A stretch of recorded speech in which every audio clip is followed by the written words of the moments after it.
क्या नाम है मैडम आपका? सर जेवा नाम है मेरा, और मेरी शादी को 9 साल हो चुके हैं और 9 साल से हम इनके साथ रह रहे हैं और 9 साल से ही उन्होंने हमें बहुत परेशान कर रखा है, मेरे परिवार वालों को। ये मेरी मम्मी है और ये मेरे भाई हैं और मेरी 2 बहनें और हैं जिनको भी उन्होंने रोड से मारा पीटा है, बहुत बुरी तरीके से चोट आई है। एक बहन की किडनी पे भी बुरा असर आया है और कई सालों से उनकी डिमांड होती थी पैसों की, हमेशा से लेन देन करना। उनके घर वालों की भी इसी चीज़ की डिमांड होती थी।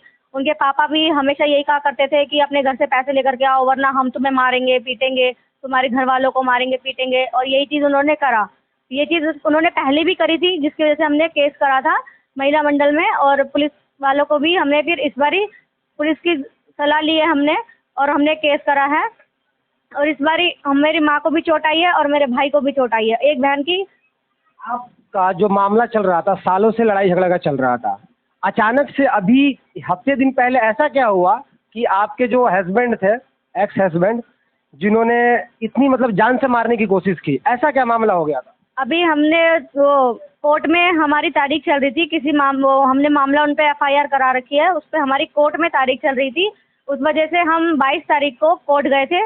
कोर्ट में से आने के बाद जब हम गली में खड़े हुए बाहर, तो उन्होंने हमें गाली गलौज करना शुरू किया, क्योंकि उन्होंने कहा कि आप कोर्ट क्यों जा रहे हो, आप मेरे से लड़ क्यों रहे हो, आप मतलब तुम लड़ने लायक नहीं हो, कोर्ट जाना तुम्हारे बस की नहीं है, तुम कोर्ट नहीं जाओगे और पुलिस के पास नहीं जाओगे, अपना केस वापस लो। उन्होंने हम पे बहुत प्रेशर बनाया। इस वजह से फिर बोलते बोलते उन्होंने हमारे पर हाथापाई कर दी। उनके पापा ने सबसे शुरुआत करी और मेरी मम्मी को ज़मीन पे गिरा दिया, बुरी तरीके से मारा गया है उन्हें रोडों से, और मेरी बहनों को भी बहुत बुरी तरीके से मारा गया है। मेरे भाई के भी कम से कम 20-25 टाके आए हैं और मम्मी के 56, कम से कम 55-56 टाके इनके भी आए हैं।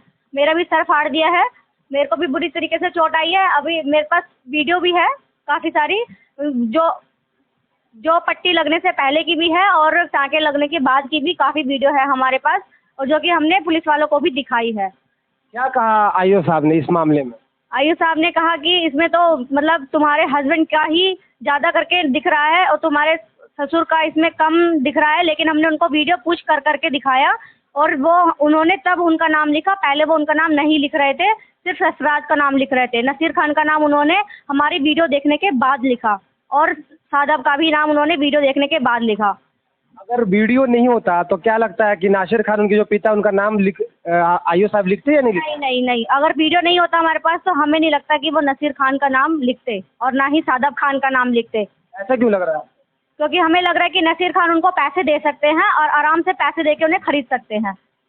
देख सकते हैं, एक टाइम था जिस टाइम के एंड्रॉयड मोबाइल नहीं था, इंटरनेट का ज़माना नहीं था, यूट्यूब नहीं था, सोशल मीडिया नहीं था, फिर भी एफआईआर होती थी, चाहे मारपीट का हो या किसी भी चीज़ का हो। ऑलरेडी ये खुद आई विटनेस है, इतने सारे टाँके लगे हैं, इनके रिश्तेदार तो ज़रूरी है, ये तो 100% ये पहचानती है। फिर भी आईओ साहब कह रहे हैं कि वीडियो में दिख नहीं रहा है साहब से, ये नहीं है, तो सीधा सीधा ऐसा लग रहा है कि उनकी साठगांठ आईओ साहब की हो सकती है इसके अंदर। तो क्या लगता है मैडम आपको, जो आप इतनी बुजुर्ग महिला हैं, एक जेंट्स आप पे हाथ उठाता है और इतनी सारे टाँके लगते हैं, किस व्यू से मारा है उन्होंने? मैं अपने वहाँ पे गई थी, बच्चे बात कर रहे थे, इनको गाली दे रहे थे, तो मैं वहाँ पे गई तो उसके पापा आए बाइक से, बाइक खड़ा करा, उन्होंने मुझे पटका और उसके लड़के ने मुझे रॉड से मारना शुरू कर दिया और मुझे इतना मारा कि मैं वहीं पे बेहोश हो गई थी। बहुत देर तक मुझे कुछ होश नहीं रहा। बहुत 55 सिर्फ टाँके आए हमारे सर में। कितने उम्र है मैम? मेरा 55 साल। इतने उम्र की महिला के साथ इस तरह से मारपीट, आप सोच सकते हैं कि इस क्षेत्र में रनौला थाने के अंदर किस तरह का लॉ एंड ऑर्डर है, किस तरह का पुलिस द्वारा डर है। अगर डर होता, लॉ एंड ऑर्डर अगर सही होता तो इस तरह का मामला आपको सामने नहीं आता है। आइए इनके भाई से बात करते हैं, इनकी माँ के साथ, इनकी सिस्टर के साथ कितना बड़ा हादसा हो गया और इनके साथ भी हो गया, क्या सोचते हैं इस बारे में और इनको क्या लगता है पुलिस क्या कार्रवाई करेगी? क्या नाम है पहले? मेरा नाम मोहम्मद एहसान है उर्फ मोनू। 22 तारीख को शाम को जो हादसा हुआ हमारे साथ, तो ये लोग जो घर की लेडीज़ें, 5 लेडीज़ें बाहर थे, तो मैं भी बाहर गया, तो मुझे लेकिन गली वालों ने रोक दिया। मुझे गली वालों ने इसलिए रोक दिया क्योंकि ये लेडीज़ों का मामला है, तो आप बीच में ना पड़े, आपकी लड़ाई झगड़ा हो सकता है, आप अंदर रहें। तो मैं काफ़ी देर तक अंदर रहा और जब मैंने देखा कि बात हद से ज़्यादा आगे बढ़ चुकी है, क्योंकि मेरी गिरी हुई थी नीचे, मेरी दोनों बहनें भी गिरी हुई थी नीचे, तो मैं उनकी जान बचाने के लिए भागा और भागने के साथ जैसे मैं उनके पास गया, मम्मी को उठाने लगा, तो उन्होंने 36 mm के सरिये से, इतना बड़ा सरिया था, उसमें मेरे यहाँ पे अटैक किया। उस अटैक के बाद मुझे होश नहीं है, मैं कहाँ गिरा कहाँ नहीं गिरा मुझे होश नहीं है। और उसके बाद मैं पीछे गिर गया, मतलब मेरा मुंह ज़मीन की तरफ और मेरी पैक ऊपर थी, और उन्होंने मेरे पीछे यहाँ पे ये हमला किया। ये देखो, अभी तक ये हमला ऐसे ही है, जबकि 4 दिन हो चुके हैं, 4 दिन हो चुके हैं, 4 दिन हो चुके हैं इस हादसे को, लेकिन अब मेरा अभी जख्म सही नहीं। आप देख सकते हैं, रोंगटे खड़ा कर देने वाला वीडियो है। और वीडियो इसलिए हम लोग ब्लर कर रहे हैं क्योंकि यूट्यूब पे आपको पता है कि ब्लॉक हो जाएगी वीडियो। इतना दर्दनाक हादसा, किस तरह का अंदर गुस्सा भरा होगा जिन्होंने इनको मारा है। और इनका कहना है कि पहले से ही इन्होंने प्लान बना चुका था कि हम जान से इनको मार देंगे। और इनके द्वारा एक और बात सामने आई है, जिन्होंने इनके पति है, पहले से ही ऑलरेडी क्रिमिनल केस उन पे चल चुकी है। उन पे क्या मामला?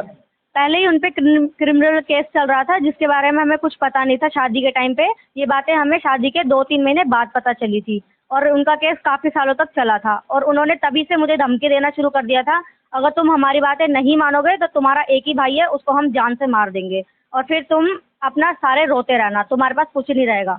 और उन्होंने शुरू से ही भाई की धमकी दे रखी है, घर वालों की धमकी दे रखी है, और वो आगे भी यही धमकी देते आ रहे हैं कि तुम्हारा भाई है, तुम्हारा सहारा है, मैं उसे जड़ से ख़त्म कर दूंगा। आपको क्या लगता है मैडम, ये सारा मामला खत्म होने के बाद पुलिस अगर इस पे एक्शन लेती है, पुलिस ने तो वैसे कहा है कि एक्शन लेंगे इस पे, तो क्या लगता है छूटने के बाद आप पे दोबारा हमला नहीं करेंगे? इसकी क्या गारंटी है? इसकी कोई गारंटी नहीं है। हमें यही लगता है कि वो छूटने के बाद भी हम पे दोबारा हमला करेंगे, इस चीज़ का हमें उनसे डर है। हम क्या मांगे पुलिस वालों से? हमारी जो पुलिस, दिल्ली पुलिस है, क्या मांगे उनसे इस मामले में? क्या कहेंगे? अब दिल्ली पुलिस वाले से हमारी ये मांग है कि वो हमें उन पे ज़्यादा सख्त से सख्त कार्रवाई करे, और उन्हें हमें अपनी सुरक्षा दे, और मेरे भाई को ज़्यादा, खास करके भाई को, पापा को सुरक्षा दे, क्योंकि उसने कहा कि वो तो बाहर भी जाते हैं, तो मैं कहीं उनका एक्सीडेंट भी करवा सकता हूँ, मर्डर भी करवा सकता हूँ। मैं खुद नहीं करूँगा, मैं किसी से करवा भी सकता हूँ। यानी आपके परिवार में किसी को कुछ होता है, क्योंकि किसी से दुश्मनी नहीं है, तो उनकी जिम्मेदार वो सरफराज और नसीर खान ही होंगे। देखते हैं इस मामले में क्या तूल पकड़ती है, ये मामला कहाँ तक जाता है। हमारे जो आईओ साहब है किस तरह से इस केस को देखते हैं, वीडियो एविडेंस सब चीज़ होने के बाद भी मैं आपके साथ विशेष मुद्दा न्यूज़ चैनल